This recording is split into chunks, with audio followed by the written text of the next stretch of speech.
मैंने कहा आदत बुरी सुधार लो बस हो गया भजन। यह पंक्ति गुरुवर कबीर का है।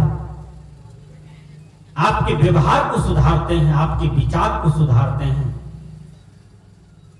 आप में जो भी गंदगी है गुरुवर कबीर उसको सुधार करते हैं। आज देखिए छोटी छोटी गलती से इंसान बहुत बड़ा गलती के पुतले को तैयार कर लेते हैं। मैं देखता हूं जो 25 साल के हैं, 30 साल के हैं, 45 साल के हैं, 80 साल के हैं, 90 साल के हैं, उसको मैं देखता हूं कि तंबाकू लेटाते हैं। तंबाकू लेटा करके अपने ठोर में डालते हैं और ठोर में डाल लेते हैं। जिभ्या वहां जाता है, जिभ्या को कोई स्वाद नहीं मिलता है, क्योंकि तंबाकू न खट्टा होता है, न मीठा होता है, न तीता होता है, उसका कोई स्वाद नहीं है। फिर भी इंसान देखिएगा बड़ा च्वाइस से तैयार करता है, उसको ठोर में डालता है। इतना बढ़िया ठोर है जिस ठोर से आप सुंदर सुंदर बात बोलते हैं, सुंदर सुंदर बर्ताव करते हैं, सुंदर सुंदर वाणी का प्रयोग करते हैं। उस ठोर में आप तंबाकू रखते हैं, आपको शर्म आना चाहिए। आपका दांत काला हो जाता है, आपका मुंह महकता है, आपका जब मुंह से बदबू आती है, आपका पत्नी भी आपके पास नहीं बैठती है, आपकी जवान बेटी, जवान पुतहू, जवान बेटा आपके पास नहीं बैठते हैं, क्योंकि आपका मुंह से बदबू आ रहा है। इतना बढ़िया मानव जीवन है, इतना सुरतगर जीवन है, इतना बढ़िया जीवन है, उसको आप तंबाकू से गंदगी कर रहे हैं। आपने कभी तंबाकू से पूछा, अरे तंबाकू तुमको जब हम खाएंगे तुम परिणाम क्या तुम दोगे? तो तंबाकू क्या कहते हैं? खैनी न खाना बंदो, छाले पड़ेंगे गोरे होठ में, दांतों में होगी अल्सर, नींद न होगी रातों रात में, भरी जवानी चौपट होगी, हजम न होगा खाना, होगी बड़ी खराबी। नशा में डर है, नशा जहर है, जीते जी मर जाना, होगी बड़ी खराबी। नशा खाने वाला का जो पत्नी होता है, यदि नशेरी का कोई बहुत बड़ा दुश्मन है वो है उसका पत्नी,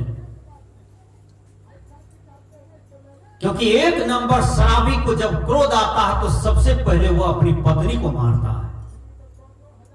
कहिएगा कि रणबीर बाबा बोले थे मंच पर, कितनो बढ़िया आपकी बेटी है, कितनो सुंदर बेटी है, कितनो तिलक देकर के आपने शादी कराया है, यदि आपका दामाद शराबी है, शराब की नशा में क्रोध आ गया तो वो अपनी पत्नी को खिदार खिदार करके मारता है।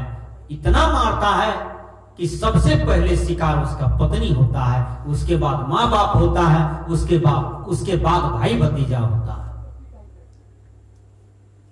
इसलिए किसी भी प्रकार की आपके जीवन में नशा न होनी चाहिए। तंबाकू को आप सेवन न करें, क्योंकि तंबाकू बनाने वाला भी लिख दिया है पॉकेट में, पुड़िया में क्या, do not smoke, smoking injurious to health, धूम्रपान स्वास्थ्य के लिए हानिकारक होता है। डू नॉट स्मोक, धूम्रपान निषेध। किसी भी प्रकार की आपके जीवन में नशा नहीं होनी चाहिए, किसी भी प्रकार की आपके जीवन में गलत आदतें नहीं होनी चाहिए। इसलिए गुरुवर कबीर का विज्ञान बतलाता है कि ए मानव, तुम्हारा भजन तब सार्थक होगा जब तुम गंदी आदत का त्याग कर दो। आदत बुरी सुधार लो बस हो गया भजन। इसी को तो सत्संग कहते हैं, इसी को तो भजन कहते हैं, जो अपनी बुराइयों को त्याग दे। यदि आपने बुराई है तब कहीं आप अच्छाई में प्रवेश किए हैं, अच्छाई के भंडार में हैं, तो बात क्या कहना। अभी देखिए तंबाकू जो चाटते हैं, भारत सरकार रोक रहे हैं, क्योंकि इतने बढ़िया मानव जीवन में कि ठोर में जब तंबाकू वाला कैंसर होता है तो देखिएगा उसका मुंह का दुर्दशा कैसा होता है। डॉक्टर जब चीर फाड़ करता है तो उसका मुंह वाला तस्वीर आप देखिएगा सरकारी अस्पताल में। इसलिए सज्जनों, छोटी छोटी गलती आपको मौत का कारण बन जाता है, छोटी छोटी गलत आदतें आपके मौत का कारण बन जाता है। इसलिए आप तंबाकू न खाएं, यह एक प्रकार का विषय विकार है। संत कहते हैं यदि तंबाकू का त्याग करना चाहते हैं तो धीरे धीरे आप वहां पर लौंग रखिए, इलायची रखिए, त्याग हो जाएगा। वहां पर काजू रखिए, किशमिश रखिए और धीरे धीरे त्याग कर दीजिएगा। महात्मा गांधी दिन में 70 बार बीड़ी पीते थे और महात्मा गांधी को जब किसी संत से ठोकर लगा तो महात्मा गांधी चरण में गिर गए, कहा संत जी इस बीड़ी का मैं त्याग करना चाहता हूं, मुझे युक्ति बताइए। तो उन्होंने युक्ति बताया। युक्ति क्या है? कहा एक एक बीड़ी को रोज घटाते चले गए, घटाते चले गए। एक दे दीजिए, वहां सुन्ना दे दीजिए, क्या हो जाएगा? 10। सुन रहे हैं प्रवचन ठीक से? और फिर सुन्ना दे दीजिए, क्या हो जाएगा? 100। अब फिर सुन्ना दे दीजिए, क्या हो जाएगा? 1000। फिर सुन्ना दे दीजिए, क्या हो जाएगा? 10,000। फिर सुन्ना दे दीजिए, लाख हो जाएगा। सुन्ना देते देते आप चले जाइए रसदमपुर, कई करोड़ हो जाएगा, अरब खरब हो जाएगा, हो जाएगा ना। सब सुन्ना रहने दीजिए, एक को मिटा दीजिए, तब तो क्या होगा? वो कुछ होने रहेगा, वो कुछ होने होगा। उसी प्रकार आपके जीवन में जो तंबाकू की आदत है, बीड़ी पीने की आदत है, शराब पीने की आदत है, दारू पीने की आदत है, भांग पीने की आदत है, ये बुराई है। आप अपने जीवन में बढ़ाते चले गए हैं और एक को मिटा दीजिए, वो क्या है? वो आपकी बुराई है, उसको मिटा दीजिए, आ जाएगा अच्छाई। अच्छाई का सम्राट को पकड़ लीजिए, अच्छाई की डोर को पकड़ लीजिए, अच्छाई की मार्ग को पकड़ लीजिए, आपका जीवन का कल्याण हो जाएगा। अब देखिए बहुत आदमी सिगरेट पीते हैं, इतना बढ़िया नाक है, मुंह देके धुआं फेंकते हैं, नाको देके दोनों छदा से धुआं निकालते हैं। वो दोनों छदा से जो धुआं निकालते हैं हमको घील लग जाता है उस आदमी से। इतना बढ़िया नाक है, इस नाक में माता बहन सोना का नकबुन्नी पहनती है, सोना का नथिया पहनती है।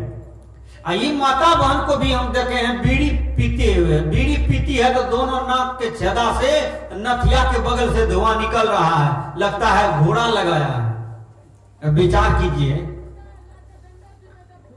ये कितना बड़ा हम गलत गंदी आदत का शिकार है।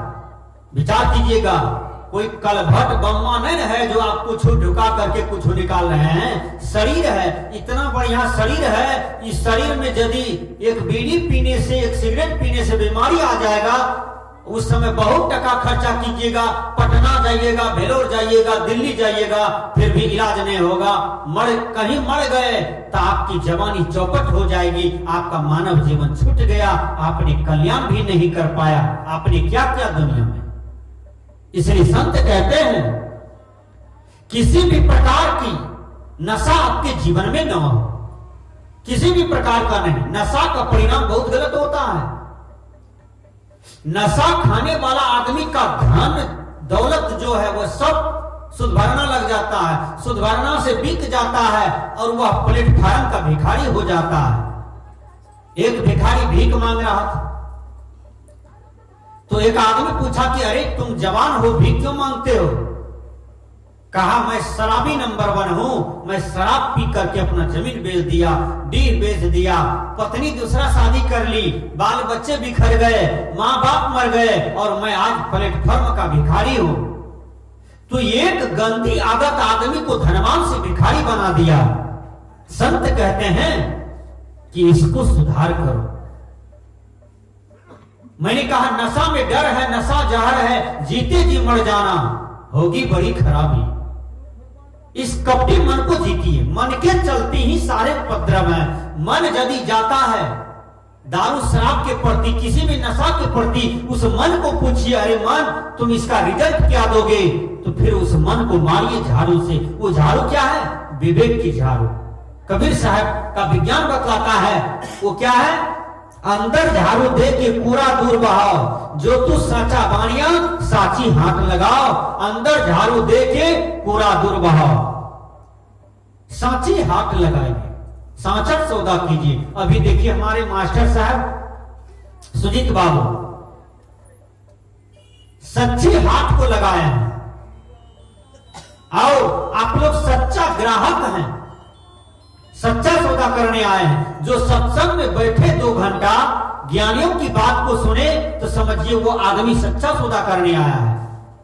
नून तेल, धनिया, मरीच, साग सब्जी का सौदा तो जीवन भर होगा, लेकिन कोई ज्ञानी के पास बैठ करके आप ज्ञान ले लीजिए तो आप उस ज्ञान से आपका जीवन को मोक्ष मिल जाएगा, मुक्ति मिल जाएगी, आपके जीवन को सदगति होगा। इसलिए वह सच्चा सौदा है। सांची हाथ लगाओ, अंदर झाड़ू दे के कूड़ा दूर बहाओ।